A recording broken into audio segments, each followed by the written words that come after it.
The Monterey Bay Poetry Consortium presents Sally Ashton and Joanna Martin, recorded live via Zoom on November 14, 2021. Well, welcome on this disturbingly beautiful autumn day to the November 2021 reading of the Monterey Bay Poetry Consortium. This is our 20th Zoom-based reading. So we're pushing up onto 2 years of having our monthly get-together via Zoom. We've been doing this, of course, as all of us individually and as collective writers and poets have been working through the coronavirus pandemic and the possibility, at least I'm reading of one, of another surge on the horizon. And so these gatherings via Zoom are just a wonderful way to get together. There's a lot of stress and strain still in the world. Social media is alive and vibrating with it. We're trying, I think, all of us to get back to some level of normal and to enjoy the coming holiday season less stress than we did last year. Well, today, I'd invite you to step back, forget about all of that stuff, and just settle into the world of wonderful poetry with our view of life and the world sharpened through the lens of poetry, presented to us by two really wonderful poets through the auspices of the Monterey Bay Poetry Consortium. And the consortium, as most of you know, is an affiliation of poets in the Monterey Bay area and beyond, throughout the United States and even overseas. It was established, its roots go way back, decades, and about 30 years ago, it became part of the effort of outreach by the local chapter of the National Writers Union. And the leader of the effort back then was John Lowy, who is the dean and the driving force behind the consortium and is not able to be with us today, but he's kept it alive. As I mentioned, we are on Facebook at Monterey Bay Poetry Consortium. So if you'd like to follow us, please do. There's no problem, no issues, no difficulty in getting to be able to follow that page. Just click on it and ask to join and you will be joined. And we are also on YouTube. We have a YouTube channel. Just Google us, YouTube, Monterey Bay Poetry Consortium. Well, today we have two wonderful poets who are going to read for us and give us some of their work. Sally Ashton and Joanna Martin. Each will read for 20 to 25 minutes, and they may elect, depending on how things are moving for them, to have a little Q&A in their reading period, towards the end of that period. And if there's not a lot of Q&A, they'll be able then to wrap up with some more of their wonderful poetry. So I'd invite you now to sit back. If you've got a cup of coffee or a beverage of some sort, or one of your favorite cookies, enjoy and take it easy and settle into a great hour coming up of fine poetry. Our first poet to read today for us is Sally Ashton. She's the former Santa Clara County Poet Laureate, I think twice, right? No, just once. Just once. Well, it should have been twice. She's editor-in-chief of DMQ Review, which is a wonderful review. It's online and it features poetry and art. And if you haven't had a chance to check it out, you should. When's the next issue coming out, Sally? The next issue will be spring, and it's another prose poem only issue. So if you want a good introduction to prose poetry, the one we've got up now is pretty stellar, I think, with some great photography as well. So check it out. Yeah. Sally is the author of 4 books. Her most recent, The Behaviour of Clocks, a hybrid series, was published in 2019 by WordFarm Press. Voila. Sally will tell us how one can get a copy of that. Her recent work appears, apart from the book, in Orion, Los Angeles Review of Books, Brevity, Rattle, Poetry Flash, and in the anthology, A Cast-Iron Aeoroplane That Actually Flies, Commentaries from 80 American Poets on Their Prose Poems by Madhat Press. So that's worth checking out. We're going to hear something from that today, Sally, maybe? From that anthology? Yeah. No. Okay. All right. And Maybe, we'll see. well, whatever. By popular demand, I'll read anything. See how the audience is reacting. Absolutely. Yeah. Okay. And Sally's website is sallyashton.com. Very simple. So Yeah, very check it out. I've done that. It's a great website, and you will enjoy going there, but you'll enjoy even more hearing Sally read.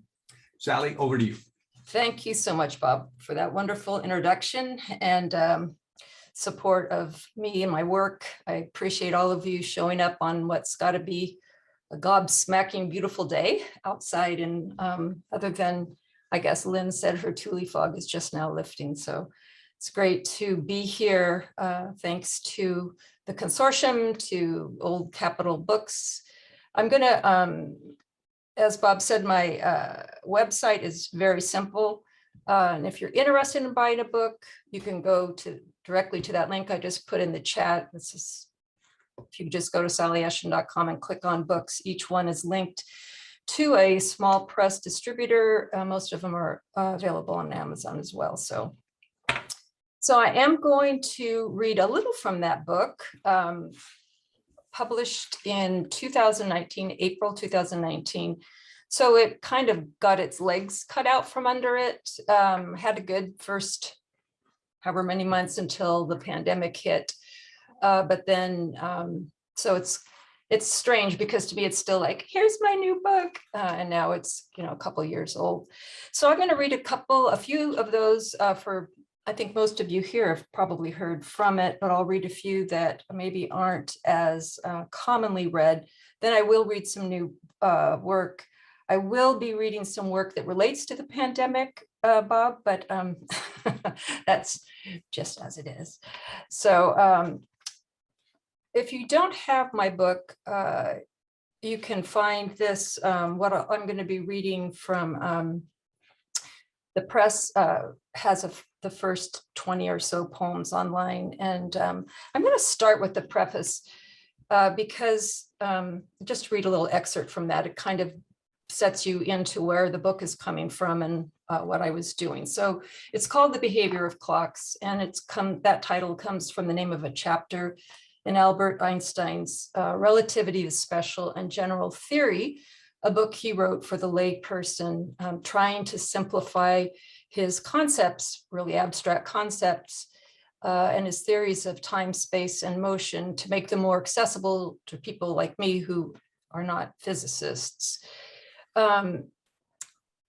He uses what are called nowadays thought experiments in order to help people visualize, I guess, as a way to understand some of these really out there ways of thinking. And these thought experiments, I recognize clearly, as you would, that they are metaphors, and they were so intriguing to me that they sort of captivated my imagination and set me off into trying to understand relativity. We don't even call it the theory anymore.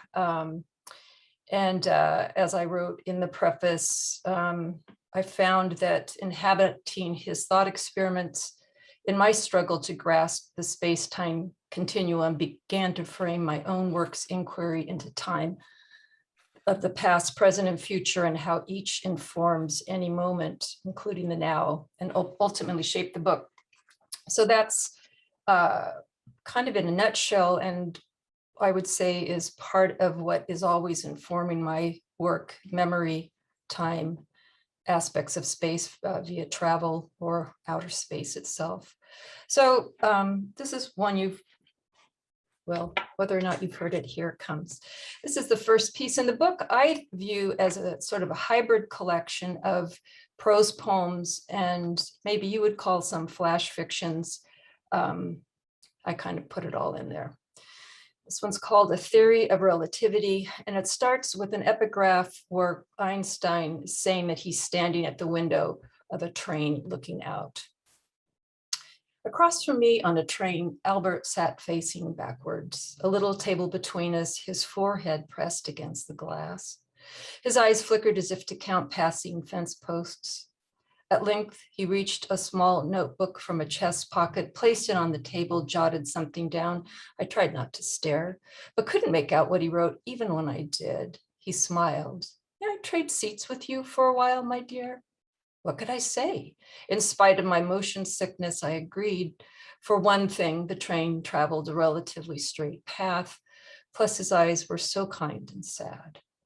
He steadied my elbow until I was seated, took his seat, turned again to the window, again to his notes.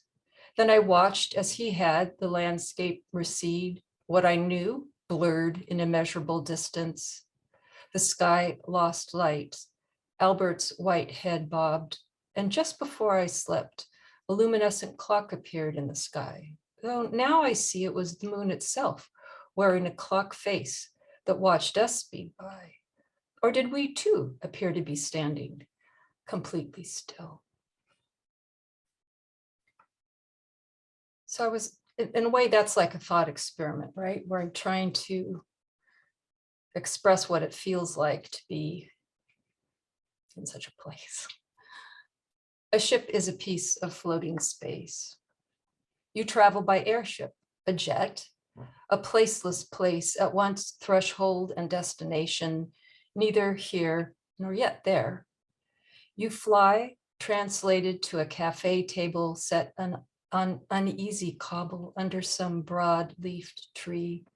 The days turning to memories you will call Portugal or Italy or that summer when. You navigate by train schedule, by guidebook, by the sidewalk underfoot, and you think you could stay. Traveling itself, a placeless place you begin to feel at home in. You learn to move slow in the afternoons, to count change or be shortchanged, to say, I don't speak. Translation, the movement of meaning from one language to another, connects thought to voice, a floating space between people. Time, memory, meaning, these spaces by which you travel.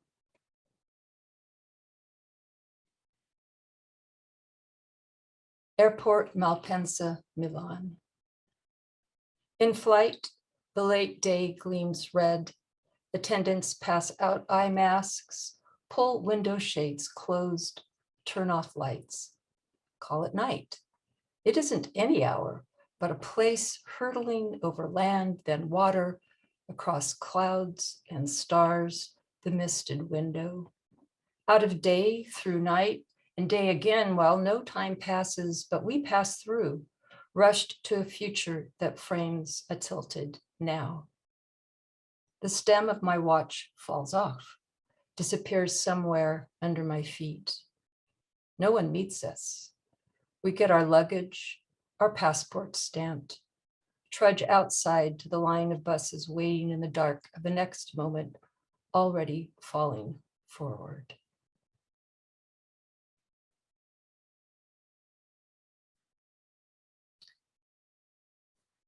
The road to Chualar. I testify to what I saw.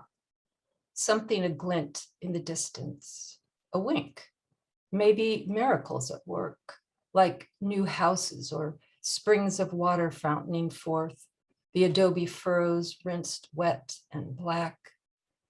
To the west, the mountain's dark margin held it in, held them back, fields of gold, a bird turning on silvered wings. Did not our hearts burn within us? Shadows fell between the mountain's knees, and what could ignite did. Just like that, spent vines ablaze, the sky forgotten. Stands of poplars too offered a type of forgiveness to incurious cows. People bowed low among lettuces. It was over in an instant. The CD ended, the road pulled away so I wouldn't see the shining dim or night veil what I had seen, what burns within.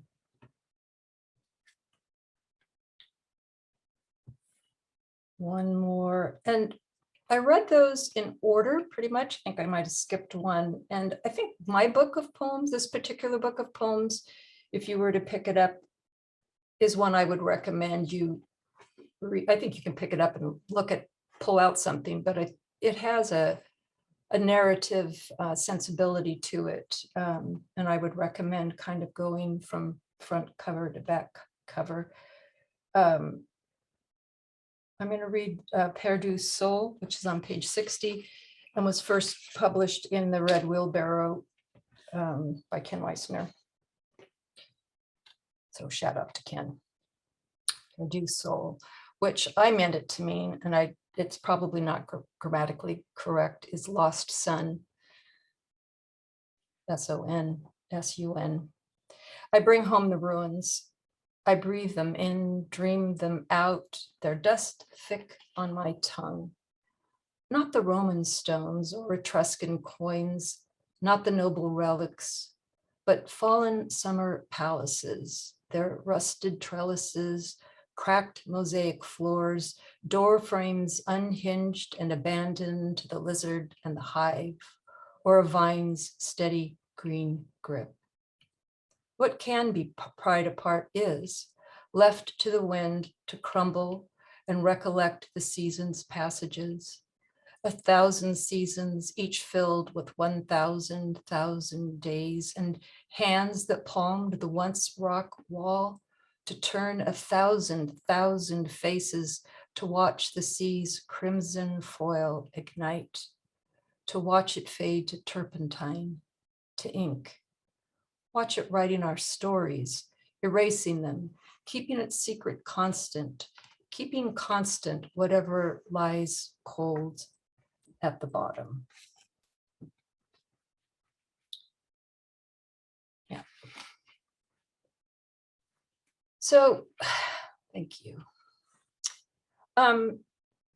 So I was interested in, I still am interested in space and time, and I began writing some things about some of the space travel that was going on, but then something happened to time. The pandemic hit, as we all know, giving, I think, in my mind, warping our concept, our experience of time. Also, it was warping my experience of being able to write much. It took a while to get going. And so the next two pieces are what I did write in the summer of 2020.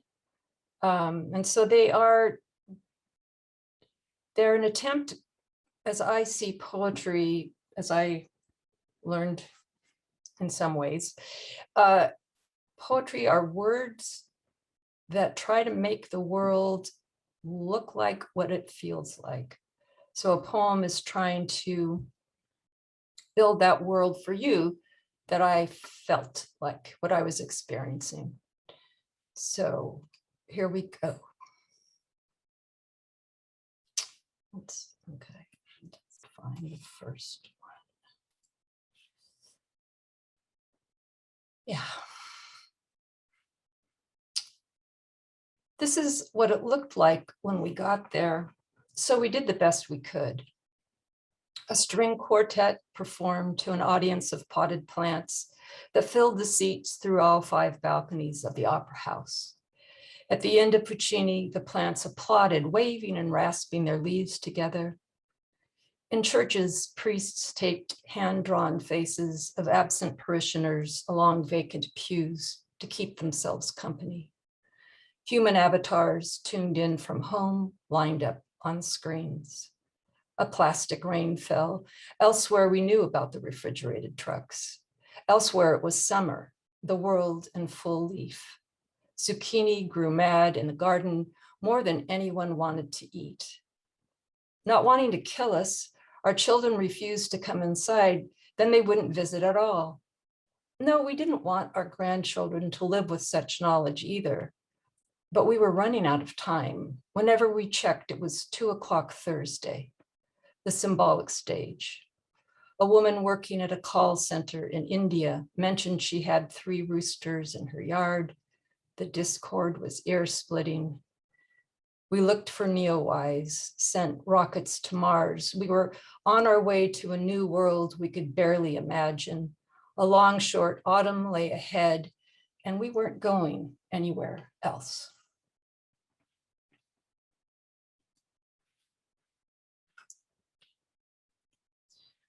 I was trying to think, like, how can we think about this experience? You know, when you're in the middle of something, whoops. You guys just all went flying off the screen. When you're in the middle of something, it's, you know, we're full of the daily observations and the experience of it. But if you try to separate, and I've somehow lost the poem, if you try to separate and think about how this might be viewed in the future by people who are just reading about it in a book, that's what I was trying to do. And excuse me, why I don't know where in the sand patch, maybe it went flying over onto the screen. Oh, there it is. Sand patch. All right. So that one was, this is what it looked like when we got there. This is called, this was also true. People began to die. We were forbidden to see. Wash frequently, authorities said. House arrest followed. I was separated from my children. We were warned not to drive except to find food. Grocery shelves emptied. There will be no shortages, they insisted, though I couldn't find soap, beans, rice. We were required to wear masks and cry out, unclean, unclean, if anyone approached. Touch no one, they said. If touched, I removed my clothing, washed repeatedly, left my shoes outside.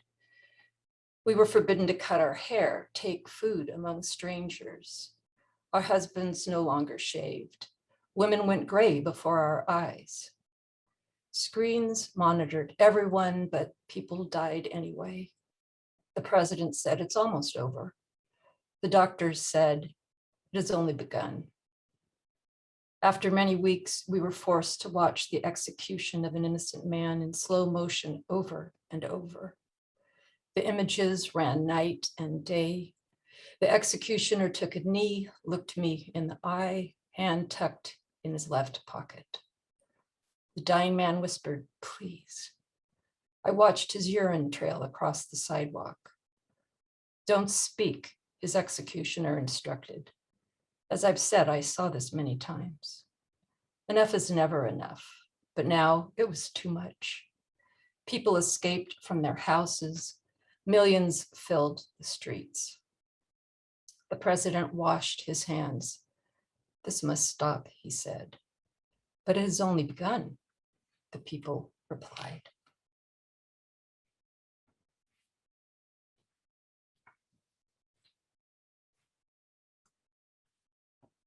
Poems of witness, they're hard, right? And yet we have to witness it all, I think. I was talking to my therapist, confession.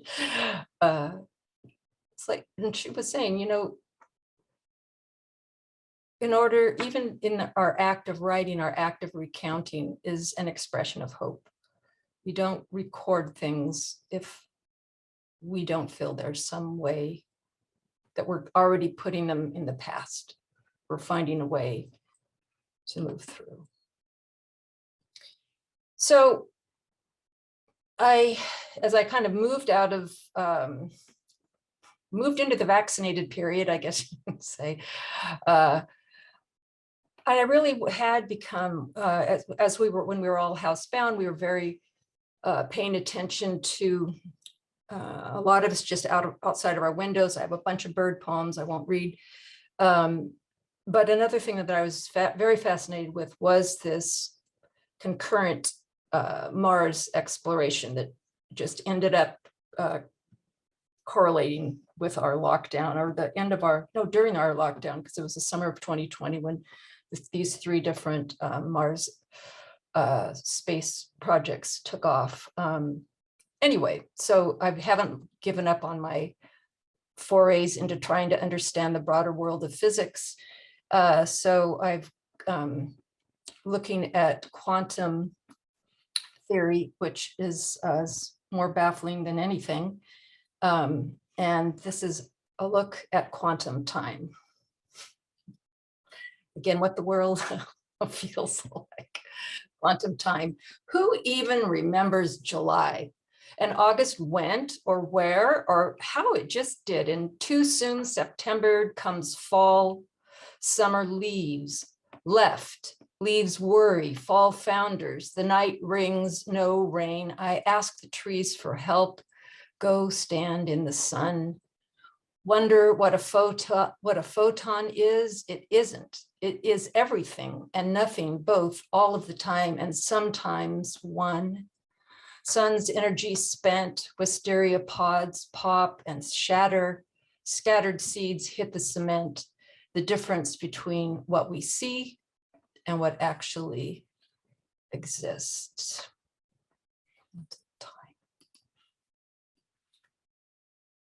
Quantum migration. It's a peculiar morning of signs, one of many. Mars' ancient riverbed appears, riven trail of pebbles and sand, and still the moon's synchronous rotation hides its far side from us. We will never see from Earth. So it seems we must go to both these places, planet, satellite, the speculation that is space travel, to see for ourselves, to touch with our cameras, to feel with metal avatars, to listen for the sounds of stars rushing through the skies like the sound the air makes rushing past bare ears. Maybe we're seeking a geography for loss. The geometry and calculus are a missing equation. Maybe we don't know what it is we need to know, only the gravitational pull, the magnetic spin of the unknown reverberating there, repeating in the hollow center of our bones. So I think there's some time for Q&A. I don't even know if you guys have Q&A. I mean, if you have Q's, I have A's. But if you've got, if you've got a thing to ask, again, I know I've read some poems that some of you are familiar with, read some new work. I've got one more poem I could read or be happy to. And John, I'm on the clock. I know we started a little late, so where am I in terms don't worry, you've got at least 5 minutes, Okay. Sally, or more. And if anybody does have any questions and is stirred to want to ask them, please do so. And if not, think about it, and you have Sally's email address, and you can ask her via email if you need to. I will say that the poem I read, that this is what it looked like when we got there, that was in response to a real thing. So if you haven't seen, I think it was in Vienna, it's an amazing little video. They played Puccini and they filled up the entire, like instead of the churches just putting up these fake people, they filled up the entire opera hall with plants that seemed to be waving in time with the music. It was really a beautiful thing. So there was beauty among the ashes, as they say. All right, I won't, I'm a teacher, so I'm always wanting to hear from other people. Okay. Well, look at that. Oh, I know, it's up here. All right. Listening to Mars. Listening to Mars, ear pressed to my laptop's small speaker that replays a recording captured by seismometer, a bass tone drone some 140 million miles from Earth, kabillion being another useful term, because Martian wind seems a kabillion million miles from anything I know, gusting unseen across the parched red surface, only accidentally captured by the InSight lander's equipment, instead tuned to intercept signals from Mars' deep interior, a seismic pulse that will say something about the planet's inner space, the kind of low frequency waves whales and elephants can hear, though elephants hear through their feet, sound traveling through their giant toenails to the ear via bone, while whales' tiny ears sift the deep for sound vibrations the way their massive mouths sift volumes of water for also invisible krill. At the same time, we're messing them up with underwater sonar blasts like we've messed up our own atmosphere with radio waves, so that the only peaceful place free of frequency noise where we might hear from the universe is on the far side of the moon, once called dark because we'd never seen it, where China just landed a moon craft to listen to what might come from that great stillness, such as the repeating fast radio blasts from some distant galaxy detected by Canadian astronomers who described the bursts as the wah, wah, wah, wah of a sad trombone.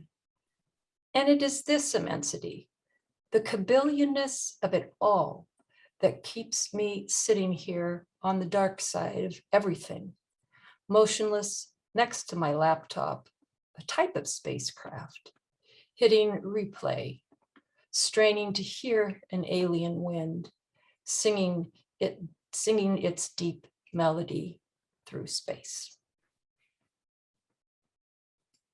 Wow. Thank you, Sally. Thank you. Thank you, guys. It'll take a little while to sort of exhale from all of that. It was just fantastic. I'm amazed at some of the things you said. Poetry, words that try to make the world look like what it feels like. Your poem's a witness, even in writing, in recounting, in its expression of hope. You took us through this amazing interweaving of things, seeking a geometry for loss. I need to unpack all of this, and I think we all do. Let it soak in. It was wonderful. And the line with regard to the pandemic, whenever we checked, it was 2:00 Thursday. It was. Yeah, wasn't it? In some ways, it still is, I think.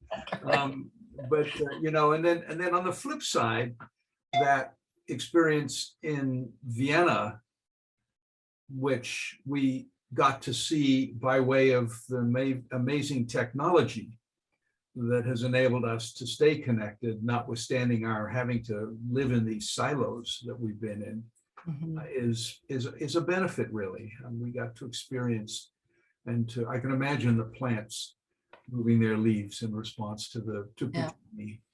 So it's amazing. Thank you for being such a good listener. I appreciate that.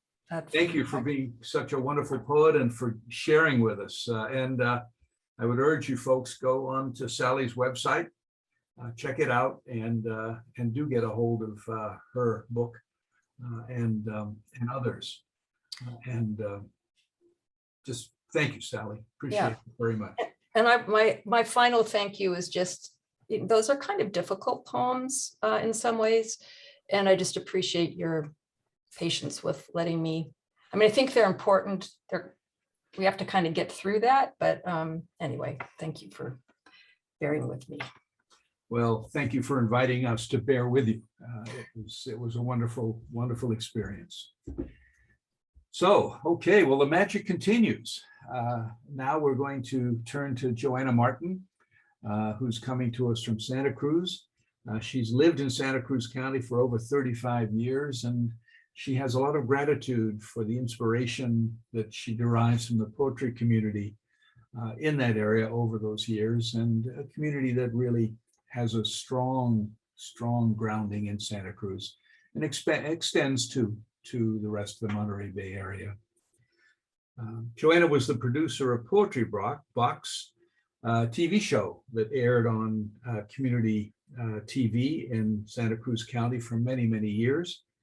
She has 2 books published by Hummingbird Press, The Meaning of Wings and Where Stars Begin. She has been published in various literary magazines, including Caesura, Monterey Bay Poetry Review, Red Wheelbarrow, Phren-z, and others. So Joanna, it's over to you, and thank you for being with us. And we look forward to hearing what you've got for us. Thank you, Bob. You're welcome. Thank you so much for hosting, and thank you everyone for coming and attending. And Sally, it was wonderful to hear your poetry. And I also wanted to give a shout out to Jennifer and John for all the work they do to help make this series happen. It's much appreciated. The first few poems I'm going to read are inspired from the beautiful landscape here in the Monterey Bay. Spectacular beauty. Beneath the underwing of pelican, feather sifted light. Something received. Fog shift at horizon interlocks ocean and sky. If I lie down with you on this beach, our wingspans touching, before we make sand angels, breathe world in, sea breeze exhalation, imitate the sound sea otters make. Green glass waves breaking over prehistoric rock formations, sun spun silver across sand, ocean, horizon line. Sky mirroring us, laying down the cure. Connoisseurs, curators of this beautiful life. Can we save Mother Earth?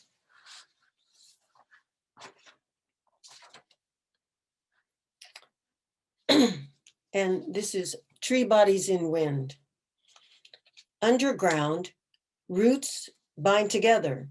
Trees hold each other up against wind, powerful enough.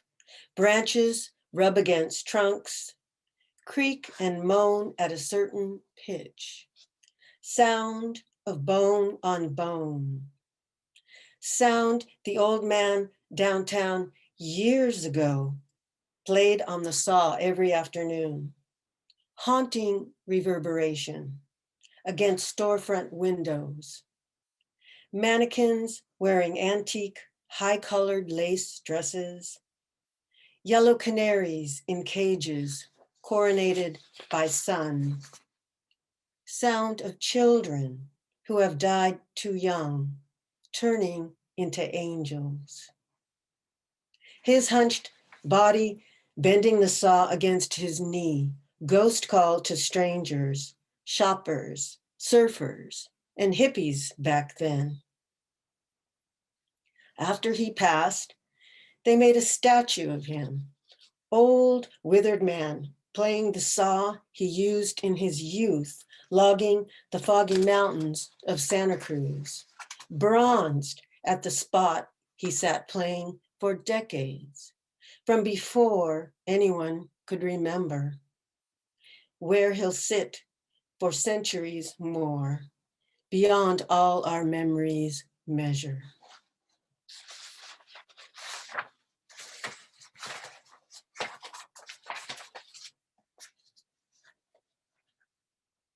Crabbing at Capitola Wharf. Low tide, the length of pilings mirrored by the sea. Textures reflect in waterlight beneath. I lower crab pot down from sky, hand over hand. In dawn's drifting fog white, it disappears. Have faith, my father says, then reappears at surface with a slide. Before I lose my grip, his hold buoys the crab pot towards the pilings, then a glide along the wood until silt bottom felt. Each piling once a tree, A forest holds us over sea. The sway, the creek, we melt with so much life, my father and I. Folds of waves, fish scent, salt breeze. Sea cresting sun etches his shape, scrimshawed in dawn.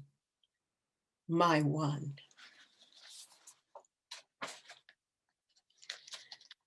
So I used to write political poetry, some, and then I got totally discouraged with politics and sort of emotionally left the building.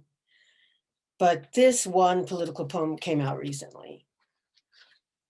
World Interrupt Us. Bill Cosby's acquittal, page 1. Donald Rumsfeld buried in the obituaries.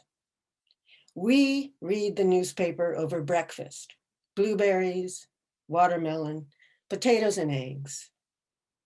The long hoo-hoo-hooing of mourning doves mating in the cherry trees. The truth of the lie of the truth of the convolution of an overturned conviction. The same word in a poem, in a news article, in an obituary. Remembered. Remembered as a great statesman, but for Iraq.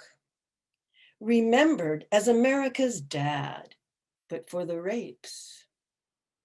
Mourning doves, seasonally monogamous, remembered for morning love. Each morning, a new headline to be remembered. Dead at 88, acquitted for rape at 83. Which is worse, sexual assault or bombardment of a country? Ape raped in the trees, duck in the creek. The war between lions and hyenas in Tanzania. They slip on out of their crimes with time, with death, with appeal. My husband and I, we kiss goodbye before going our separate ways for the day.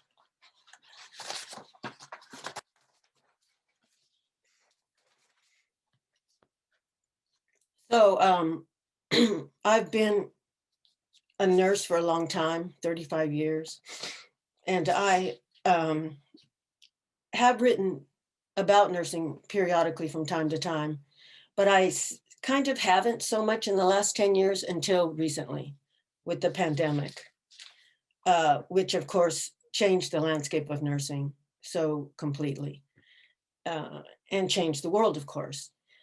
But it compelled me to write about nursing again. The poems just sort of fell. And it also made me question why I write poetry in the first place.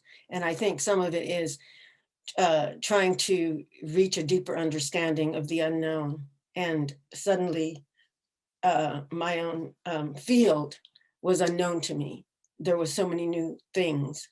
And so I just felt compelled and to find the depth of my relationship to the depth of myself, my own soul, like our soul space that we shared. I use poetry to understand the world in my own depth.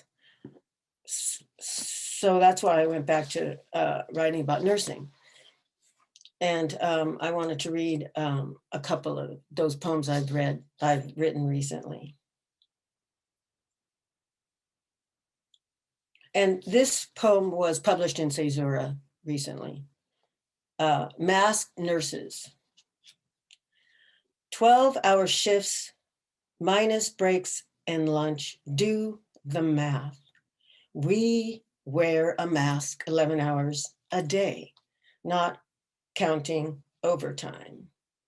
Rebreathe our own exhaled air. Know the N95 tight fit across the bridge of our nose is right when it imprints a red ridge on our skin. Breathe slower in this viral gas mask so as not to hyperventilate. They call us heroes now as we meditate for an instant, a few shredded seconds to gather what is left of us between alarm bells, heart monitor, ventilator, O2 sensor, IV pumps, SCDs, wound vac, feeding tube, become enlightened beings, born of our own recycled breath. A pair of floating eyes holding our patient's hand with our gloved ones. Eye contact through a face shield. Our masked smiles suffusing our eyes. Sometimes our hidden lips mouth a little Hail Mary, sing a bit of Amazing Grace. Our muffled voices intone reassuring words as we check forced ventilated breaths, oxygen tubing, suction alluvial mud from lungs. Keeping our patients alive, we disappear to ourselves, take their pain in, become painless, grateful to be not capeless hero, not angel with invisible wings, nebula of the same eternity.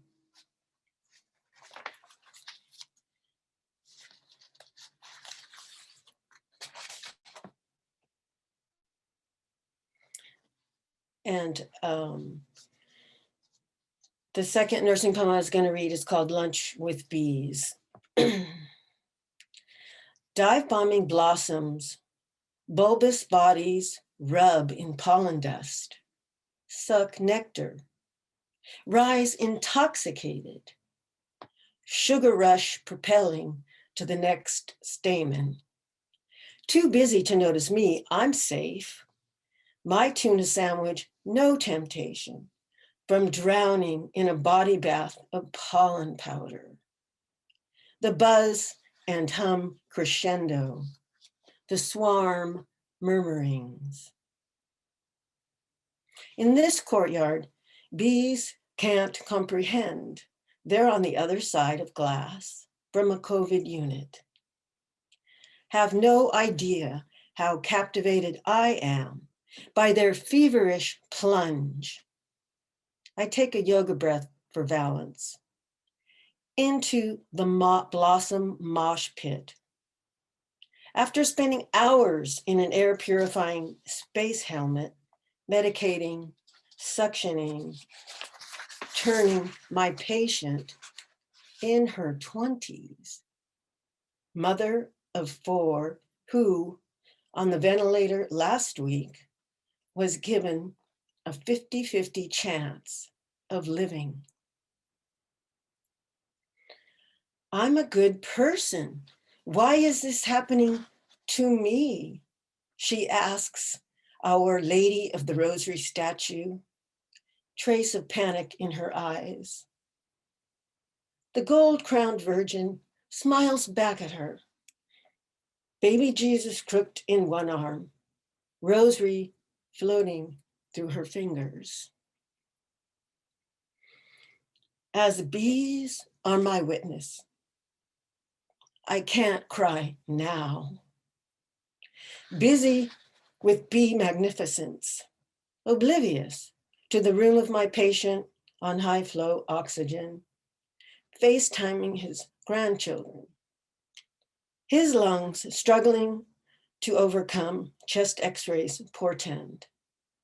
Haze of ground glass opacity, half a death sentence. My other patient, blood clots from his legs sprayed up into his already COVID-infected respiratory system.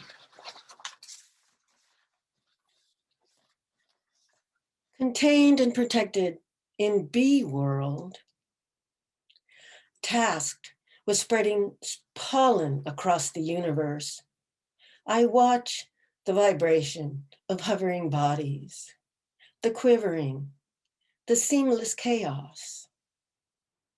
They too are threatened, but bee brains can't fathom extinction as they fly and fall above this bed of blossoms again and again, dizzy with it, pollen draped. Clouds of the haloed gold life substance spinning behind in light rays. Blind to vaccine, blind to virus, to contagion, to collapsed lungs. Etching out their finally prescribed place of ecstasy in the sun.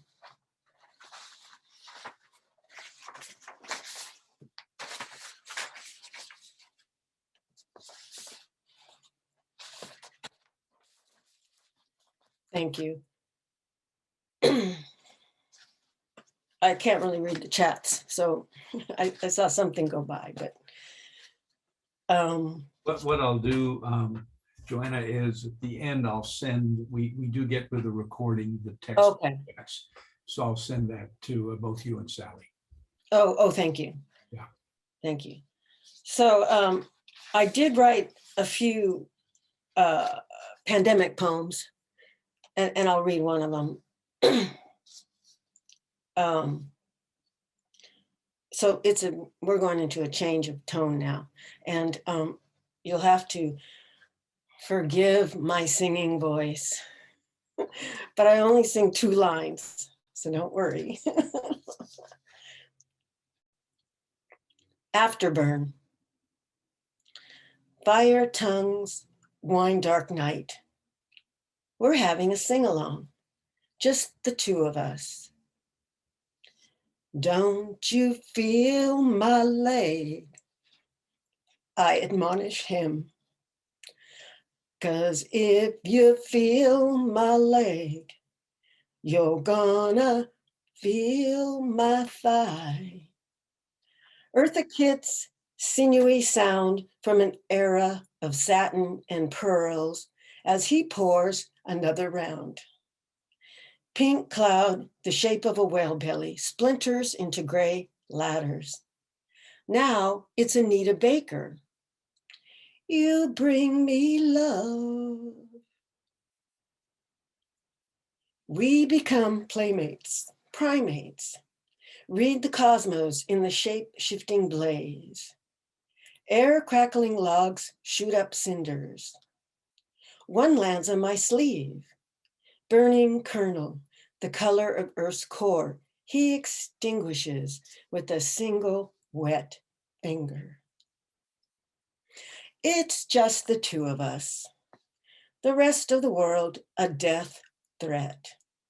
What if someone gets within 6 feet? What if someone coughs in my face? What if my mask has a leak? A body sedated to prevent bucking the ventilator. So it's another day in the yard for us as stars decorate velvet cape sky. Protect and predict our future in constellations, a space distance away.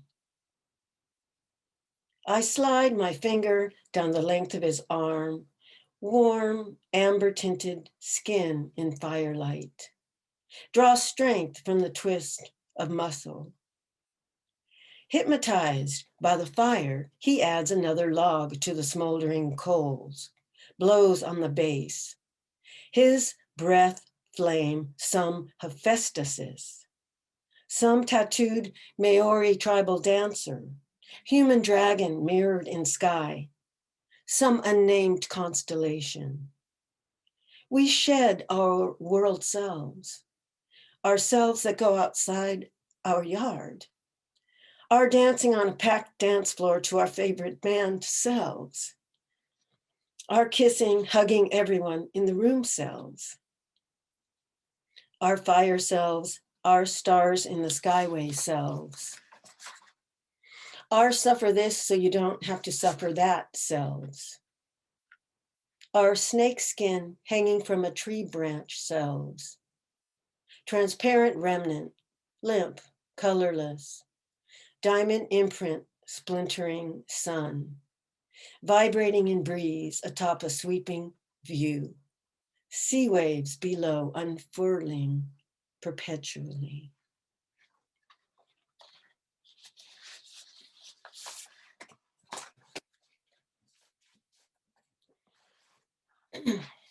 So I'm kind of doing a few different types of things.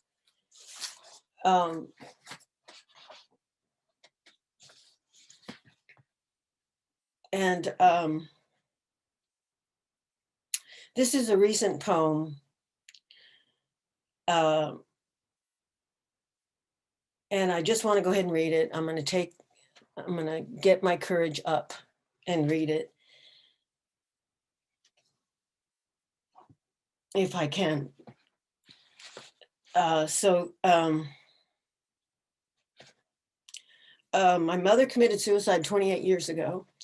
And every November I write poetry about it because she committed suicide in November. And this is the poem I wrote this time. And it's I'm considering it a fable. It's sort of a prose poem.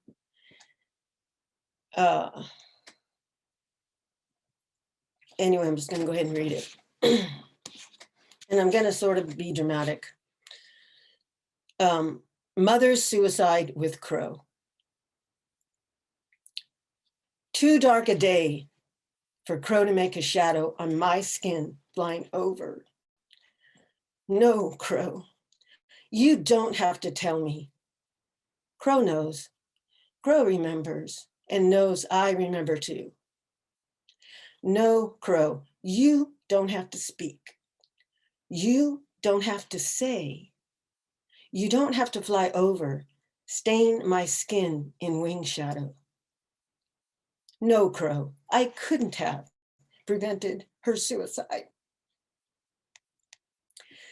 It rode in on her breath, was in the tint of her skin. There, before I was born, wrapped in her uterus with you, crow. You remember. You know. It was the stalagmite of her uterine lining, the rush of blood through the umbilical cord, the rhythm of that subterranean hymn. Your eyes were open, crow. I heard with your ears. There with me, crow. Totem between us, waiting. That dark cave suddenly illuminated by your iridescent black feathers, reflecting back light as we tunneled into life. You pushed me forward, then panicked, stayed behind, never made it out by a split-second decision to stay, take the knife.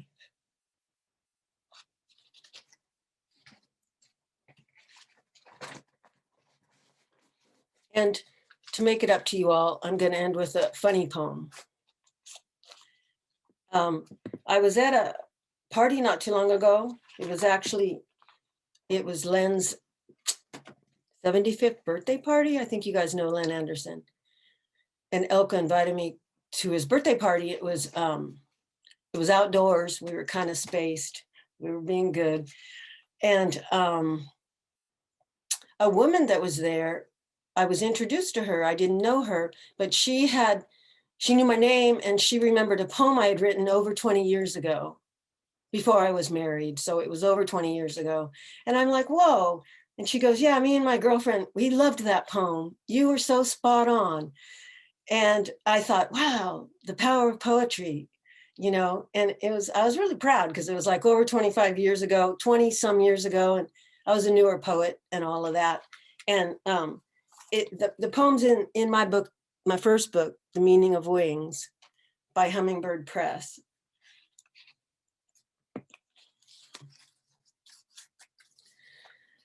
Middle-aged dating in Santa Cruz County. How men will live in the smallest, strangest places after a divorce.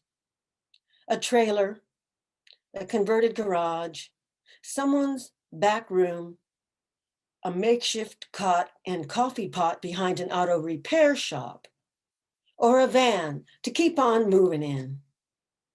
Kaleidoscope rooms to confuse time, slip through space like wind. Gradually, however, she got used to this. No longer necessarily assumed when they said they lived in a VW bus, it was a sign of mental illness.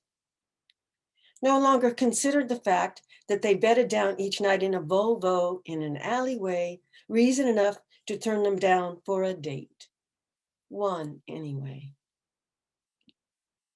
She also got used to immersing herself into poems disguised in the third person.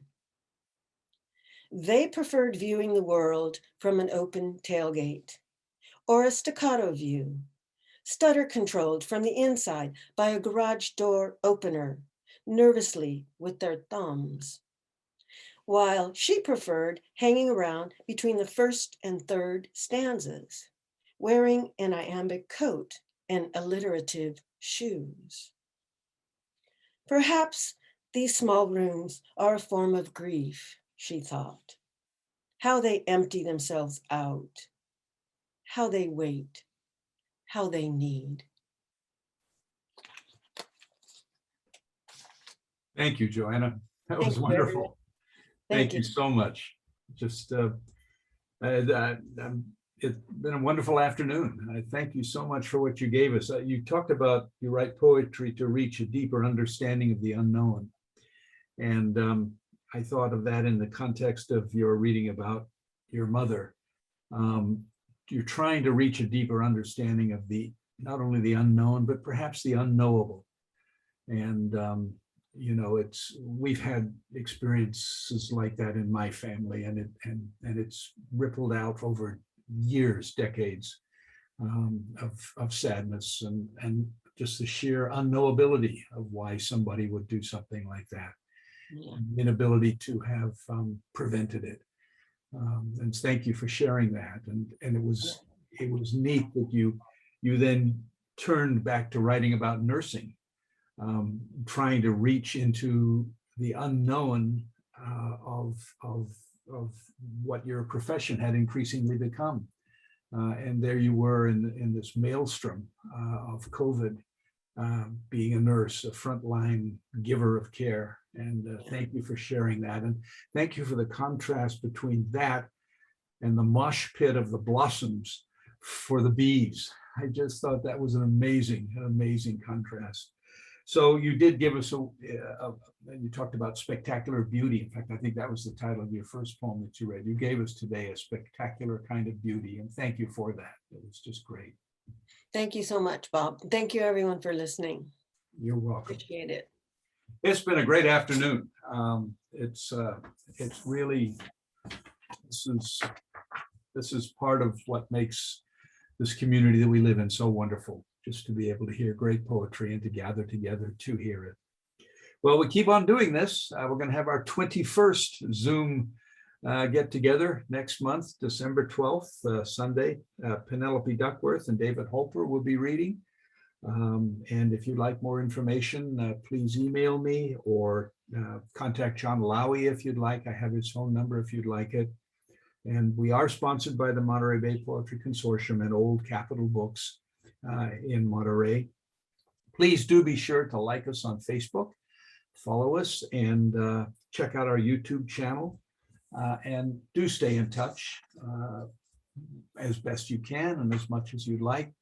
And just please join me in thanking again our terrific, fantastic poets, Sally and Joanna, this afternoon. Thank you both for giving us really a beautiful afternoon, and we'll have you come back and do it again sometime down the road. So take good care, everybody. Thank you for being with us. Have a wonderful Thanksgiving. We have a lot to be thankful for. And we'll see you next month on December 12th.